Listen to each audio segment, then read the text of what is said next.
बिस्मिल्लाहिर्रहमानिर्रहीम और अस्सलाम वालेकुम। 2 मार्च और पाकिस्तान में इतवार की शाम।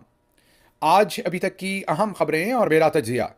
आज की सबसे पहली खबर, आर्मी चीफ का तलबा से बहावलपुर के अंदर खिताब।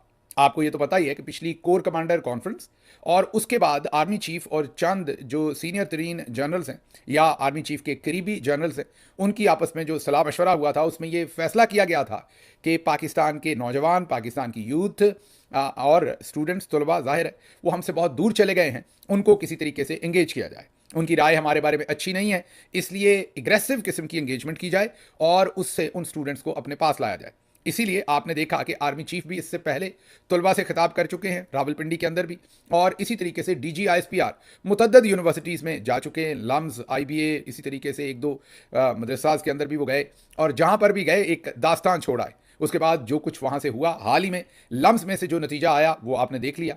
अब आर्मी चीफ साहब जब बहावलपुर में उन्होंने तलबा से बातचीत की है, तो वहाँ से एक नतीजा तो सेम आया है, और वो नतीजा है गूंगी वीडियो। जी हाँ, हमने आपको बताया है कि जो भी इंटरेक्शन होती है उसमें वीडियोस गूंगी जारी की जाती हैं। आप कहेंगे पिछली दफ़ा आर्मी चीफ ने आवाज़ के साथ एक वीडियो जारी की थी, तो आप लोगों ने उनका क्या हशर किया था। याद कीजिए, जब उन्होंने ख़वातीन की इज़्ज़त और एहतराम के बारे में वहाँ पर बात की थी और तलबा के साथ ही बात की थी, और उसके बाद हु आर यू का ट्रेंड चला था पाकिस्तान में, तो वो शायद वाहिद आवाज़ के साथ DGISPR साहब ने भी हमेशा अपनी गूंगी वीडियोज़ ही जारी की तलबा से मिलने के बाद। खिताब करते हुए पीछे कोई तराना चल रहा होता है, नगमा चल रहा होता है, आखिर पर तालियों की आवाज़ आती है, और हाँ, कभी कभी जब ये नशस्त खत्म हो जाती है तो स्टूडेंट से अपनी मर्जी के बयानात की छोटे छोटे क्लिप्स रिकॉर्ड करवा के वो जारी किए जाते हैं। बिल्कुल ऐसा ही काम दोबारा से, मेरा ख्याल है कि लेसन लर्न, पिछली दफ़ा आर्मी चीफ साहब बोले थे, और जब बोले थे तो अवाम बदले में बहुत ज़्यादा फिर बोल गई थी, और वो याद कीजिए हु आर यू का कॉन्सेप्ट था, हाथ पाँव काट देने की बातें आर्मी चीफ ने की थी, कुरान की आयत बताई थी कि जो नबी करीम सल्लल्लाहु अलैहि वसल्लम और अल्लाह के खिलाफ खड़ा होता है उसके हाथ और पाँव काट देने चाहिए। ये पता नहीं फैसला कैसे हो गया था कि कौन उनके साथ खड़ा है और कौन उनके खिलाफ खड़ा है, ये शायद खुद से ही फैसला कर लिया गया था। लेकिन बहरहाल वो जब बोले थे तो उन पर शदीद तनकीद हुई थी। मेरा ख्याल वहाँ से लेसन लर्न करके इस दफ़ा पहली लर्निंग तो ये हुई कि बहावलपुर में दोबारा से पुराना अरेंजमेंट वापस आ गया है, और वो है कि गूंगी वीडियो जारी की गई है। आर्मी चीफ बात करते हुए नजर आ रहे हैं, तलबा तालियां बजाते हुए नजर आ रहे हैं, कोई आवाज़ नहीं है, तो एक तो गूंगी वीडियो है पहली चीज़। अच्छा, दूसरी उन्होंने जो बात की है, उन्होंने कहा है कि जब तक अजीम माएँ अपने बच्चे पाकिस्तान पर निछावर करती रहेंगी, कोई हमें नुकसान नहीं पहुंचा सकता। बड़ी तगड़ी बात है, बड़ी जज्बाती बात भी है। माएँ भी अजीम हैं, पाकिस्तान भी अजीम है। अब पहला सवाल तो मेरे जहन में टू बिगिन विद आता है, अगर जान किया मान पाऊँ, कि क्या 1971 में अजीम माएँ नहीं थी? क्या अजीम माओं ने बच्चों को पैदा नहीं किया हुआ था 1971 में? या तब वाली माएँ अजीम नहीं थी, अब वाली माएँ अजीम हैं? क्योंकि जो कुछ हुआ वो आपके सामने ही है। 1971 में हमें नुकसान तो पहुंच गया, क्योंकि उससे पहले और बाद में हमें अक्सर वही फिल्मी डायलॉग बताए जाते हैं कि पाकिस्तान कभी ना टूटने के लिए बना है, पाकिस्तान 27वीं रमज़ानुल मुबारक की रात को बना था, पाकिस्तान ने रहती दुनिया तक कायम रहना है। ये हमें जज्बाती डायलॉग बताकर और सेंसेशनलिज्म बेचकर हमें ट्रक की बत्ती के पीछे लगाया जाता है। हालांकि हमने देख लिया 16 दिसंबर 1971 को कायदे आज़म का बनाया हुआ आधा पाकिस्तान टूट चुका है। उस वक्त भी अजीम माएँ थीं, अजीम माओं ने बच्चे भी पैदा किए थे, जो ज़ाहिर लड़े भी होंगे, कुर्बानियाँ भी दी होंगी, लेकिन हम पाकिस्तान को बचा नहीं पाए। तो इसमें माओं का कसूर नहीं है, पहली बात ये। दूसरी तरफ आ जाते हैं। दूसरी बात यह है कि आपने कहा कि जब तक अजीम माएँ अपने बच्चे पाकिस्तान पर निछावर करती रहेंगी, तो मैं इसमें एक छोटी सी बात आपको बता देता हूँ, और वो ये बता देता हूँ कि माएँ तो आज भी बच्चों को निछावर कर रही हैं, लेकिन आज की जो अजीम माएँ हैं वो अपने बच्चों को बुनियादी तौर पर खलीजी ममालिक, यूरोप और अमेरिका के ऊपर निछावर कर रही हैं। अब आप कहेंगे मैं माओं का मजाक उड़ा रहा हूँ, नहीं, ऐसा नहीं है। किसी भी माएँ साझी होती हैं, माओं का मजाक नहीं उड़ाया जा सकता। जब बच्चे डिंकी लगाकर बेरहम लहरों के थ्रू यूरोप या अमेरिका पहुँचते हैं, और वो बच्चा घर से निकलता है एक छोटा सा बैग लेके, कपड़ों वाला, पैसे उसकी जेब में जितने होंगे वो आपको अंदाज़ा ही होगा, डिंकी वही लगाएगा। अगर किसी के पास पैसे होंगे तो वीज़ा लगवा कर जहाज़ के जरिए जाएगा कहीं पे, डिंकी पे तो वही बेचारा जाएगा जिसके पास पूरे पूरे पैसे होंगे। तो जब माँ उसे भेज रही होती है तो उसे पता होता है कि कम से कम 70% चांस ये है कि मेरा लाल आगे नहीं पहुँचेगा और ये समंदर की लहरों की नज़र हो जाएगा। वाकई वो माएँ अजीम होती हैं जो अपने बच्चों को उन लहरों की सुपुर्द करती हैं। किस लिए? क्योंकि उनके बच्चों के जो ख्वाब होते हैं वो उन्हें पाकिस्तान में पूरे होते हुए नज़र नहीं आते। ये जो अजीम माएँ हैं ये आजकल अपने बच्चों को उन लहरों की सुपुर्द कर रही हैं और नज़र कर रही हैं। अक्सर इन अजीम माओं के बच्चे हम समंदर में, मेडिटेरेनियन समंदर के अंदर डूबते हुए सुनते हैं। ये माएँ दिल से अपने बच्चों को नहीं भेजती, बहुत ही मुसीबत में भेजती हैं, बड़ी तकलीफ़ में भेजती हैं। दूसरी बात ये कि अगर माएँ इसी तरीके से बच्चे लहरों की सुपुर्द करती रहीं तो ज़ाहिर है ये दुख उन्हीं माँओं का है, लेकिन किसी ना किसी का कसूर तो है ये माएँ इस हद तक और ये बच्चे इस हद तक पाकिस्तान से मायूस क्यों हुए हैं कि उन्हें अब समुंदर की इन लहरों की तरफ जाना पड़ता है। 13-13, 14-14 साल के बच्चे हैं। जी हाँ, जो लाशें मिलती हैं, जो मरने वाले मिलते हैं, जो बाद में डाटा मिलता है, पता चलता है 14-14, 15-15, 13-13 साल के बच्चे जो हैं वो पाकिस्तान से मायूस होकर जा रहे हैं। किसने मायूस किया है? इन माँओं को। ये जो अजीम माएँ हैं जो अपने बच्चों को आज लहरों पर निछावर कर रही हैं। आपका कहना तो ये है कि अजीम माएँ जब तक पाकिस्तान पर बच्चों को निछावर करती रहेंगी, पाकिस्तान को कोई नुकसान नहीं पहुँच सकता। तो फिर इन माँओं के जज्बात को नुकसान किसने पहुँचाया? ये चोर, डाकू, लुटेरे पिछले 70 साल से ये आप ही के मुसल्लत किए हुए हैं। इन माओं को इस हालत तक आप ही ने, आपका मतलब आपके जो पहले वाले थे, जिन्हें हमेशा से करप्ट पॉलिटिशियन पसंद है, जिन्हें हमेशा से करप्ट लोगों को एनआरओ देना और उनके साथ डीलिंग करना पसंद है, ये उन्हीं का किया हुआ है सारा कुछ कि आज इन माओं को अपने बच्चों को जो है वो निशावर करना पड़ता है। क्योंकि यहाँ पर जो हालात हो रहे हैं, जिस तरह का अमनो अमान है, अमनो अमान के अंदर मीन सिक्योरिटी सिचुएशन के अंदर हम पूरी दुनिया में थर्ड वर्स्ट रैंकिंग कंट्री में कैटेगराइज हुए हैं। हमसे नीचे सिर्फ माली और नाइजीरिया है। हम नंबर 1 बनने के बिल्कुल करीब करीब हैं। अब बताइए माएँ क्या अजीम माएँ अपने बच्चों को यहाँ निछावर करें, या फिर वो चाहती हैं कि यहाँ भी बच्चों ने शहीद होना है या मरना है या खुदा के पास जाना है। तो चलो 30% चांस तो है, अगर लहरों में से निकल के आगे चले गए तो हो सकता है उनकी ज़िंदगी बच जाए, हो सकता है वो एक बेहतर ज़िंदगी गुजार लें। क्योंकि ना ही पाकिस्तान में हमने उनके लिए कोई ख्वाब छोड़ा है, ना बराबर की तालीम छोड़ी है, ना सेहत छोड़ी है। आज गालिबन 9 से 10% लोगों को हेपेटाइटिस सी है पाकिस्तान में। आज 1.25 करोड़ से ज़्यादा पॉपुलेशन है जो हेपेटाइटिस सी में है। आज 2 करोड़ 60 लाख बच्चे स्कूल नहीं जा सकते। 26 मिलियन बच्चे जो हैं वो स्कूल से बाहर हैं। ये इन्हीं अजीम माओं के बच्चे हैं, या फिर वो जो 26 मिलियन बच्चे स्कूल से बाहर हैं, 2 करोड़ 60 लाख, उनकी माएँ अजीम नहीं हैं, वो बच्चे अजीम नहीं हैं। और दूसरी बात यह है कि जो तरक्की याफ्ता कौमें हैं वो बच्चों को निछावर करके तरक्की नहीं करती। वहाँ पर मोटो ये नहीं है कि माएँ, अजीम माएँ बच्चे पैदा करती जाएं और कौम पर निछावर करती जाएं, नहीं। अजीम कौमें अपने बच्चों को तालीम देती हैं, सेहत देती हैं। और आजकल तो टेक्नोलॉजी का ज़माना है, जहाँ पर 100 लोग लड़ सकते हैं, वहाँ पर एक हुनरमंद टेक्नोलॉजी से लेस शख्स या बच्चा जो है वो 100 के मुकाबले में 2 बच्चे जो हैं उस पर भारी आएंगे। तो अजीम कौमें जो हैं वो अपनी जो जनरेशन हैं उनको उनकी ह्यूमन डेवलपमेंट के ऊपर, ह्यूमन रिसोर्स डेवलपमेंट के ऊपर इन्वेस्ट करते हैं।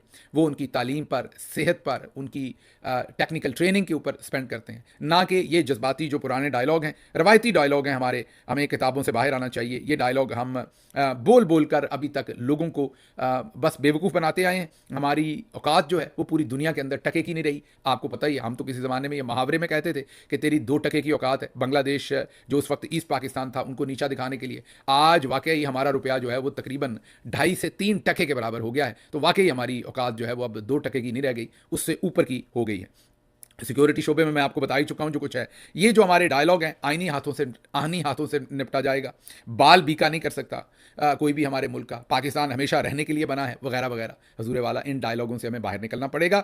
और ये जो नौजवान हैं ये ऐसी बातों पर हंसते हैं, ये मॉडर्न इरा के नौजवान हैं, टेक्नोलॉजी से लेस हैं इनमें से बहुत सारे, जो तो बेचारे नहीं हैं, जिनका मैंने आपको बताया 2 करोड़ 60 लाख तो अभी स्कूलों से बाहर हैं, और इससे पहले भी स्कूलों से बाहर होंगे। तो एक करोड़ों की जनरेशन हमने जिनको तालीम ही नहीं दी, वो बेचारे तो चले शायद ना समझ पाते हों, वो आपकी जज्बाती बातों में आ जाते हों, लेकिन बड़ी तादाद जो स्कूलों में जा पाती है वो अब आपकी ऐसी बातों के ऊपर हंसते हैं, क्योंकि उनको पता है कि 1971 में, जैसे मैंने कहा, कि कौमें, माँ भी अजीम थी, माएँ भी अजीम थी, कौमें भी अजीम थी, कौम भी अजीम थी, माएँ भी अजीम थी, बच्चे भी पैदा किए, निछावर भी करने वाली माएँ थीं, लेकिन फिर मुल्क 2 टुकड़े हो गया था।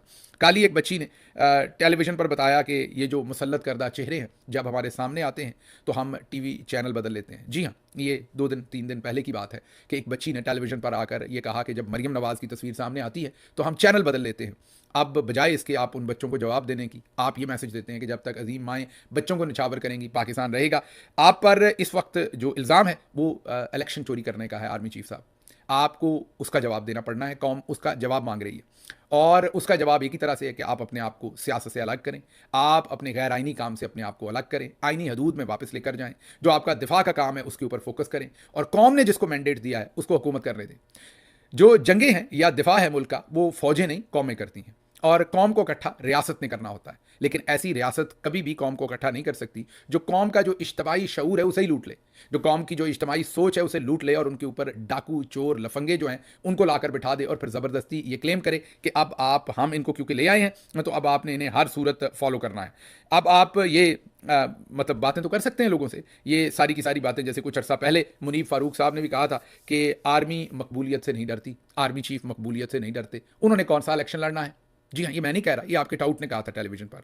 तो अगर आपने इलेक्शन नहीं लड़ना और आपको मकबूलियत की कोई फिक्र नहीं, जैसा कि मुनीब फारूक ने हमें बताया था, तो फिर आप ये स्कूल कॉलेजों यूनिवर्सिटियों में क्या करने जा रहे हैं?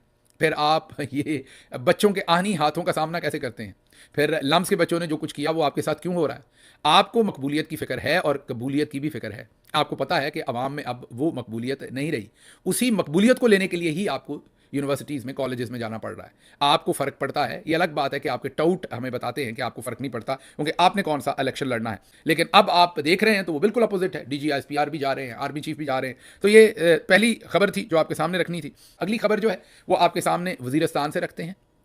शुमाली वज़ीरिस्तान में आज एदक के मुकाम पर फिर एक बम हमला किया गया है और जानलेवा साबित हुआ है।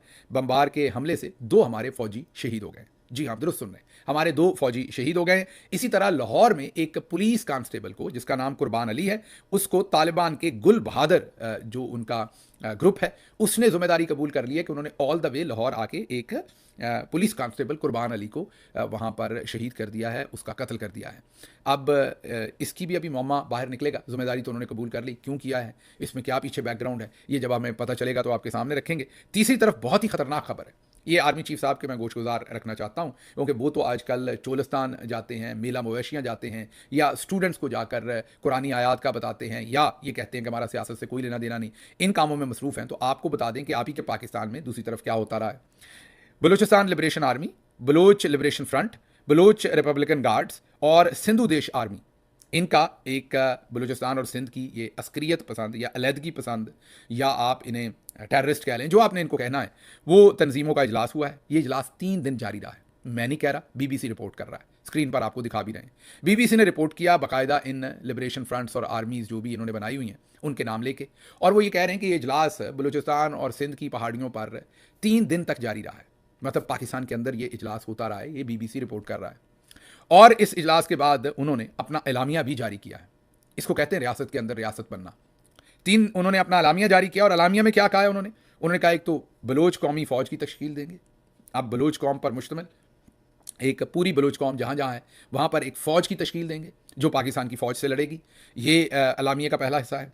चीन के प्रोजेक्ट्स के ख़िलाफ़ मज़ीद कार्रवाइयाँ करेंगे। जो चीनी इंजीनियर्स या दूसरे प्रोजेक्ट्स यहाँ चल रहे हैं उनको मज़ीद टारगेट किया जाएगा, कत्ल करने की कोशिश की जाएगी, उन पर दहशतगर्दी की जाएगी, मज़ीद कार्रवाइयाँ की जाएंगी। पहले ही आपके अपने वज़ीर दिफा में बताते हैं कि कई दिन एक गाड़ी बारूद लेकर पाकिस्तान में घूमती रही और आखिरकार उसने अपना ठिकाना ढूंढकर, कई दिन, वो शायद चमन से या पता नहीं किस जगह से वो दाखिल हुई, पूरा उसने हज़ारों मील का सफ़र तय किया और जाकर कराची में उसने चीनी शहरी जो यहाँ पर थे, हाई वैल्यू चीनी टारगेट जो था, उसको टारगेट किया और उसकी गाड़ी को बम से उड़ा दिया। जाके वो गाड़ी जो बारूद से भरी थी वो उसमें टकरा दी और उससे 2 चीनी, मेरा ख्याल हाई वैल्यू जो पर्सनैलिटीज़ थी, उनको कत्ल कर दिया। उसके बाद से चीन के भी हमारे साथ ताल्लुकात जो हैं वो सर्द गर्म है, वो भी आपको पता है। तो उन्होंने एक तो चीनी प्रोजेक्ट्स के ऊपर मज़ीद कार्रवाइयों का फैसला किया अपने एलामिया में, और तीसरा पाकिस्तान आर्मी के जवानों के खिलाफ गरीला कार्रवाइयों में ही इजाफा करने और उनकी इंटेंसिटी को बढ़ाने का फैसला किया गया। ये एलामिया जारी हुआ है, लिखा हुआ एलामिया जारी हुआ है, बीबीसी ने इसे रिपोर्ट किया है। लेकिन हमारी अब दूसरी तरफ हम क्या कर रहे हैं, अब मैं आपको बताता हूँ। हम क्योंकि नंबर 1 है, इसलिए हम सबसे पहले अहमद फराद जो कश्मीरी शायर है उसको तोड़ने की कोशिश कर रहे हैं, क्योंकि वो फ्रीडम ऑफ स्पीच की बात करता है, क्योंकि वो रूल ऑफ लॉ की बात करता है, क्योंकि वो इंसानी हकूक़ की बात करता है, और हमने उसे तोड़ना है। पहले हमने ISI से उसे उठवाया, वो बाज नहीं आया, हमने उसकी बीवी पर कत्ल का मुकदमा डाल दिया, बार बार रिमांड उसकी बीवी का दिलवाया। आज तो हालात यहाँ तक पहुँच गए कि जब उसकी बीवी ने आकर अदालत में बताया कि मुझ पर तशद्दुद किया गया है, तो जो जज साहबा थी शाइस्ता कुंडी, जी हाँ शाइस्ता कुंडी, और शाइस्ता कुंडी नामी जज साहबा थी, उन्होंने भरी अदालत में अहमद फराद की बीवी को कहा कि अगर आपके जिस्म पर तशद्दुद कोई निशानात हैं तो कमीज़ उठाइए और दिखाइए। अदालत भरी हुई थी और मर्दों के साथ भरी हुई थी वहाँ पर, और जज शाइस्ता कुंडी वहाँ पर कह रही हैं कि अपनी कमीज़ उठाइए और दिखाइए आपको कहाँ ज़ख्म आए। हालांकि जज साहबा मेडिकल का ऑर्डर कर सकती थी। ये अलग बात है कि मेडिकल बाद में ठीक नहीं होना था, और हाँ अगर उन्हें निशानात देखने थे तो अपने चैम्बर में ले जाती, उनसे इजाज़त लेती कि क्या आप एक खातून पुलिस एहलकार को, एक या दो को साथ ले जाती, और वहाँ पर उन्हें ये रिक्वेस्ट कर लेती कमरे में अलग जहाँ पर मर्द ना होते। लेकिन हमारी मसरूफियत आजकल ये है, हम अहमद फराद और उसकी बीवी को तोड़ने में लगे हुए हैं। फिर पीटीआई के घरों के ऊपर जो छापे हैं, मार धाड़ है, उनको हमने सीधा करना है हर सूरत। ओवरसीज़ पाकिस्तानियों के पीछे लगे हुए हैं हम, उनके पासपोर्ट कैंसिल करने हैं, उनके शनाख्ती कार्ड कैंसिल करने हैं। फिर नंद और भावज की चैट हमने लीक करनी है, पहले वो ट्रैक करनी है, लीक करनी है, फिर उसको उसमें से जाली चैट शामिल करनी है, मर्जी के मफहूम निकालने, मर्जी के लफ्ज़ डालने, और हम इन चीज़ों में मसरूफ़ हैं। और दूसरी तरफ हमारे आर्मी चीफ जो हैं वो मेला मवेशियाँ और तुलबा के साथ बातचीत में मसरूफ़ हैं। और मैंने जो कुछ एदक में हुआ वो भी आपके सामने रख दिया, जो बलूचिस्तान लिबरेशन और रिपब्लिकन गार्ड्स और पता नहीं कौन कौन मिलके इजलास कर रहा वो भी आपके सामने रख दिया। अगली खबर आपके सामने रखेंगे, खुजदार हमला, JUI फे के 2 रहनुमा जो हैं वो हलाक हो गए हैं, शहीद हो गए हैं। खुजदार के अंदर भी दहशतगर्दी में JUI फे के 2 एहलकार जो थे या रहनुमा थे उनको खुजदार में टारगेट करके मार दिया गया है। ये मामला जो है चल रहे हैं। और भी खबरें थी लेकिन अभी वक्त ज़रा थोड़ा पूरा हो गया। जाते जाते आपके सामने हिंदुस्तानी क्रिकेटर हैं युवराज सिंह को तो आप जानते हैं, 90s में उन्होंने क्रिकेट खेली हुई है। उनके वालिद योगराज सिंह एक हिंदुस्तानी एक्टर भी हैं, वो पंजाबी मूवीज़ के अंदर उन्होंने एक्टिंग भी कर रखी है और वो क्रिकेटर भी रहे हैं हिंदुस्तानी पहले। उन्होंने इमरान खान साहब के बारे में क्या फरमाया है, चलते चलते आपको सुनवाते हैं, सुनिए। मैं सबसे पूछना चाहता हूं एक सवाल और, चलो, क्या आप इमरान खान को कभी जेल में मिलने गए हैं, जो अपने देश के लिए लड़ रहा है, इंसानियत के लिए लड़ रहा है, तुम लोगों के लिए लड़ रहा है? अरे आप लोगों को लाके उसने तुम्हारी जिंदगी बना दी, गौरव वर्ल्ड कप जिता दिया जबकि वो 42 साल की उम्र के थे। क्या कभी उनको कोई मिलने गया है? नहीं। हम अमृतसर में खेल रहे थे, मैं नॉर्थ जोन की टीम से खेल रहा था, इंडिया में कमबैक कर रहा था टीम में, और बिशन सिंह बेदी हमारे कैप्टन थे। तो सडनली हम सब लोग बैठे थे, तो बात आई, अरे आ गया आ गया आ गया आ गया, उठो आ गया, उठो आ गया। तो सब पाकिस्तान के प्लेयर उठ के खड़े हो गए। मैंने कहा कौन आ गया? तो मुड़ के देखा तो इमरान खान सब उतरते आ रहे पौड़ियों से। चलो भाई, चलो मंडे शाबाश, चलो भाई बचा गया, राउंड मारांगे। तो इमरान खान के बारे में मैं क्या कहूं? मैं ये कहूंगा इतना खूबसूरत, इतना बड़ा इंसान, इतना एजुकेटेड, और दूसरे के लिए क्या जरूरत पड़ी थी कुछ करने की? आज वो जेल में बैठे किसके लिए बैठे? अपने देश के लिए बैठे हैं, अपने देशवासियों के लिए बैठे हैं। वो एक देश को इंप्रूव करना चाहते हैं, लेकिन ये बदकिस्मती है कि हम इंप्रूव होना नहीं चाहते। बाबर क्या प्लेयर है सर, क्या बॉलर्स हैं, और 150 मील की स्पीड पे, किलोमीटर की स्पीड पे बॉल करते हैं, हैंडसम। लेकिन बच्चों को संवारने वाला एक बाप चाहिए, मेंटर चाहिए, कोच चाहिए, माँ चाहिए, गले लगाने वाला चाहिए। ये बैठ के गालियां देते, ये बैठ के गालियां टेलीविजन पे दे रहे हैं, मुझे बताओ, सारी दुनिया वालों से पूछता हूँ कितनी अच्छी बात है। मेरे लिए महेंद्र सिंह धोनी और कपिल देव अपनी अपनी जान से भी ज्यादा प्यारे हैं। अरे हीरे कभी कभी मिलते हैं, कोहिनूर का हीरा कभी कभी मिलता है, उसको तोड़ो मत। उस आदमी की बात सुनो, वो क्या कहना चाहता है, क्या करना चाहता है। क्यों हम अपने देश को खराब कर रहे हैं? मैं चाहता हूं सारे खुश रहें, सब तरक्की करें, सब एक दूसरे के साथ प्रेम बंधन से रहें। इमरान खान, मेरा बड़ा दिल करता है कि बार उनको मिलने का। मेरा मैसेज भी पहुंचा दीजिए कि आप सच्चे रास्ते पे जा रहे हैं, खुदा हमेशा आपके साथ है। आपने सुन लिया उन्होंने इमरान खान साहब के बारे में क्या कहा, और जिन क्रिकेटर्स को इमरान खान ने डेवलप किया, ग्रूम किया, इंटरनेशनल पर्सनालिटीज़ बनाया, उनके बारे में क्या कहा है आपने सुन लिया। मेरा कोई तजिया नहीं, मुझे यहाँ से इजाज़त दीजिए। अल्लाह आपका हामी नासिर हो। पाकिस्तान जिंदाबाद।